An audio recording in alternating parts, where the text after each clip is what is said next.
আজানের জবাব দেওয়া একটা আমল, আপনারা জানেন তো।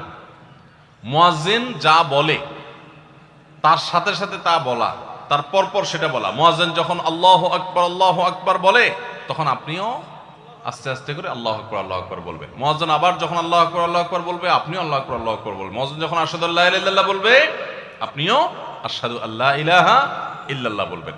মুয়াজ্জিন যখন আশহাদু আন্না মুহাম্মাদুর রাসূলুল্লাহ বলবে, আপনি কি বলবেন? আশহাদু আন্না মুহাম্মাদুর রাসূলুল্লাহই বলবেন। অনেকে সাল্লাল্লাহু আলাইহি সাল্লাম পড়ে, সাল্লাল্লাহু আলাইহি সাল্লাম পড়বেন হলো আযানের শেষে, কিন্তু আযান চলাকালীন আশহাদু আন্না মুহাম্মাদুর রাসূলুল্লাহই বলবেন। সহিহ মুসলিমের আযানের জবাব দেওয়ার অধ্যায়ে পরিষ্কারভাবে নবী সাল্লাল্লাহু আলাইহি ওয়াসাল্লাম শিক্ষা দিয়েছেন। ইমাম মুয়াজ্জিন যখন বলবে, ইযা ক্বালা আশহাদু আন্না মুহাম্মাদুর রাসূলুল্লাহ ফাকুলু আশহাদু আন্না মুহাম্মাদুর রাসূলুল্লাহ, তখন আমরা আশহাদু আন্না মুহাম্মাদুর রাসূলুল্লাহ বলবো। এরপর হাইয়া আলাস সালাহ হাইয়া আল ফালাহ যখন বলবে, তখন লা হাওলা ওয়ালা কুওয়াতা ইল্লা বলবো। এরপর আল্লাহু আকবার বললে তাই বলবো, লা ইলাহা ইল্লাল্লাহ বলার সময় তাই বলবো। তারপরে আযানের জবাব দেবো, দুরূদ পড়বো, দোয়া পড়বো।